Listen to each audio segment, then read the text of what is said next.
আসসালামু আলাইকুম। মনসুর অনলাইন স্কুলের পক্ষ থেকে সবাইকে স্বাগতম।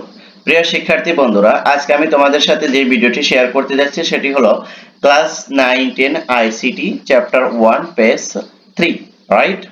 অর্থাৎ এই যে 3 নাম্বার পেজ নিয়ে আলোচনা করব। দেখো, এর আগে কিন্তু আমরা এই ভিডিওগুলো মেক করেছিলাম। তোমরা যদি না দেখে থাকো তাহলে সেগুলো দেখে আসো, তাহলে তোমাদের সুবিধা হবে। আর একটা কথা তোমাদেরকে আমি বারবার বলছি যে আমি তোমাদের সাথে যে ভিডিওগুলো মেক করছি সেগুলো কিন্তু এখান থেকে আমরা বহু নির্বাচনী প্রশ্নগুলো এবং সৃজনশীল কি হওয়ার সম্ভাবনা থাকে, অর্থাৎ বইতে বহু নির্বাচনী প্রশ্ন, সৃজনশীল এবং শর্ট কোশ্চেন যা যা হবে সবগুলোই কিন্তু আমরা এখান থেকে তোমাদের সাথে শেয়ার করব। অর্থাৎ পেজ বাই পেজ, যে পেজে যে কাজগুলো আছে, দলগতভাবে কাজ এবং অর্ক যেগুলো আছে সবগুলোই কিন্তু আমরা তোমাদের সাথে শেয়ার করব। সো একটু যদি মনোযোগ সহকারে এই ভিডিওগুলো যদি দেখো তাহলে কিন্তু তোমরা বহু নির্বাচনী, সৃজনশীল এবং সংক্ষিপ্ত প্রশ্নগুলো কিন্তু এখান থেকেই সলভ করতে পারবে, রাইট? আমরা কিন্তু এখানে পড়ছি আর সৃজনশীল এবং বহু নির্বাচনী প্রশ্ন অর্থাৎ তোমাদের যে এমসিকিউ যেটা যেটা এখানে হওয়ার সম্ভাবনা রয়েছে সেটা কিন্তু এখান থেকে আমরা তৈরি করছি এবং আনসার শিট করে দিচ্ছি, রাইট? তাহলে চলো আমরা মূল ভিডিওতে চলে যাই। দেখো, আজকে আমরা যেটা পড়বো এই যে এখানকার কিছু অংশ বাকি আছে সেটাই আমরা এখানে পড়বো। দেখো, সত্য কথা বলতে তথ্য ও যোগাযোগ প্রযুক্তিকে পারদর্শিকতা সবচেয়ে প্রয়োজনীয় দক্ষতা স্কিল হিসাবে খুব দ্রুত স্থান করে নিচ্ছে। অর্থাৎ প্রযুক্তি যে আমাদের যে জীবনে যে খুব ওতপ্রোতভাবে জড়িত সেটাই এখানে বোঝাচ্ছে। 21 শতকে টিকে থাকতে হলে সবাইকে তথ্য ও যোগাযোগ প্রযুক্তির প্রাথমিক বিষয়গুলো জানতেই হবে। অর্থাৎ যখন তো এই বর্তমান সিচুয়েশনে তোমাকে টিকে থাকতে হলে অবশ্যই কি করতে হবে, তোমাকে তথ্য প্রযুক্তি সম্পর্কে জ্ঞান থাকতেই হবে বা রাখতেই হবে। এই প্রাথমিক বিষয়গুলো জানা থাকলেই একজন এটি ব্যবহার করে তার বিশাল বৈচিত্র্যের জগতে প্রবেশ করতে পারবে। একজন শিক্ষার্থী যতক্ষণ পর্যন্ত এই প্রযুক্তি ব্যবহার করতে অভ্যস্ত হবে না ততক্ষণ পর্যন্ত সে তথ্য সংগ্রহ, বিশ্লেষণ, সংযোজন, মূল্যায়ন করে নতুন তথ্য সৃষ্টি করতে পারবে না।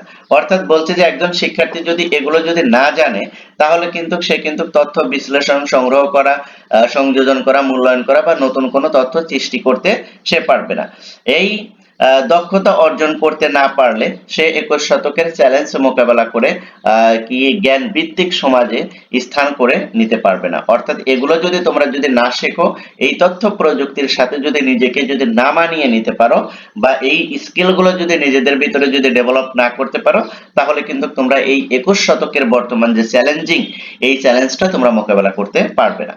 তারপরে দেখো কি বলছে, তথ্য ও যোগাযোগ প্রযুক্তি বিকাশে উল্লেখযোগ্য ব্যক্তিত্ব। তথ্য এবং যোগাযোগ প্রযুক্তি বিকাশে যে সকল ব্যক্তিগণ বিশেষ অবদান রেখেছে তাদের সম্পর্কে কিছু বলছে। দেখো, তথ্য ও যোগাযোগ প্রযুক্তি আজকের বিকাশের পিছনে রয়েছে অনেক বিজ্ঞানী, স্বপ্নদ্রষ্টা, প্রকৌশলী এবং নির্মাতাদের অবদান। অর্থাৎ এই যে বর্তমান আমরা যে তথ্য প্রযুক্তিগুলো ব্যবহার করেছি এর পিছনে কিন্তু বিশেষ কিছু ব্যক্তির কি রয়েছে, অক্লান্ত পরিশ্রম এবং অবদান রয়েছে। তার মধ্যে দেখো, তার এবং তারবিহীন যোগাযোগ ব্যবস্থা, কম্পিউটার, গণনা ক্ষমতা বৃদ্ধি এবং মাইক্রো ইলেকট্রনিক্স এর বিকাশ বর্তমান আইসিটি কে মুঠোর মধ্যে নিয়ে এসেছে। বর্তমান আইসিটি কে মুঠোর মধ্যে দিয়েছে। দেখো, এই যে আমরা যে প্রযুক্তিগুলো ব্যবহার করছি এগুলোর পিছনে কিন্তু অবশ্যই কোনো ব্যক্তির বিশেষ অবদান রয়েছে, রাইট?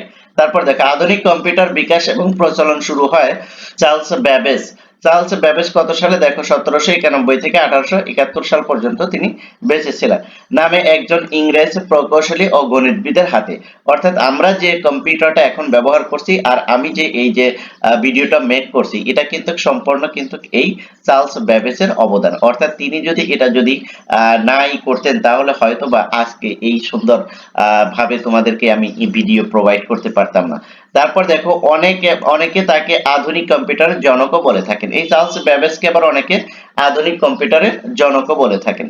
তিনি তৈরি করেছেন ডিফেন্স ইঞ্জিন। 1991 সালে লন্ডনের বিজ্ঞান জাদুঘরে চার্লস ব্যাবেজের বর্ণনা অনুসারে একটি ইঞ্জিন তৈরি করা হয়। দেখা যায় যে সেটি সঠিকভাবে কাজ করছে এবং পরবর্তীতে তিনি অ্যানালিটিক্যাল ইঞ্জিন নামে একটি গণনা যন্ত্রের পরিকল্পনা করেন, রাইট? তারপর দেখো, অ্যানালিটিক্যাল, তারপরে দেখো, তবে গণনার কাজটি কিভাবে আরো কার্যকর করা যায় সেটি নিয়ে ভেবেছিলেন কবি লর্ড রায় বায়রনের কন্যা অ্যাডা লরেন্স। অর্থাৎ তিনি কি করেছিলেন, এটাকে কিভাবে আরো সহজ করা যায় এটা কি করেছিলেন, এই যে লর্ড অ্যাডা ল্যাভলেস এটা নিয়ে তিনি কি করেছিলেন, গবেষণা করেছিলেন। আর কত সালে, 1815 থেকে 1852, রাইট। মায়ের কারণে অ্যাডা ছোটবেলা থেকে বিজ্ঞান ও গণিতে আগ্রহী হয়ে ওঠেন। 1833 সালে চার্লস ব্যাবেজের সঙ্গে তার পরিচয় হলে তিনি চার্লস ব্যাবেজের অ্যানালিটিক্যাল ইঞ্জিনকে কাজে লাগানোর জন্য প্রোগ্রামিং এর ধারণা সামনে নিয়ে আসেন। এই কারণে অ্যাডা লাভলেসকে প্রোগ্রামিং ধারণার প্রবর্তক হিসেবে সম্মানিত করা হয়।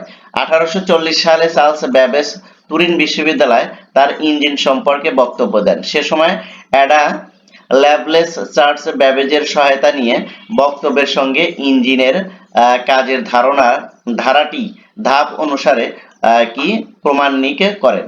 তার মৃত্যুর 100 বছর পর 1953 সালে সেই নোট আবারও প্রকাশিত হলে বিজ্ঞানীরা বুঝতে পারেন অ্যাডা লাভলেস অ্যালগরিদম প্রোগ্রামিং এর ধারণাই প্রকাশ করেছিলেন। অর্থাৎ এই অ্যাডা লাভলেস কিন্তু অ্যালগরিদমের যে প্রোগ্রামটি রয়েছে তার ধারণাটি সে প্রকাশ করেছিলেন। আশা করি তোমরা বিষয়টা বুঝতে পেরেছো। তারপরে যদি না বোঝো তাহলে অবশ্যই তোমরা আমাকে কমেন্ট সেকশনে জানাবে। এখান থেকে তেমন কিছু নৈবিত্তিক বা তেমন কোনো নেই, তারপরেও তোমরা একটু দেখবে, কারণ জানার সুবিধার্থে তোমাদের এটা জানলে অনেকটাই তোমরা ইন্সপায়ার হতে পারবে, right. Thank you so much. আল্লাহ হাফেজ।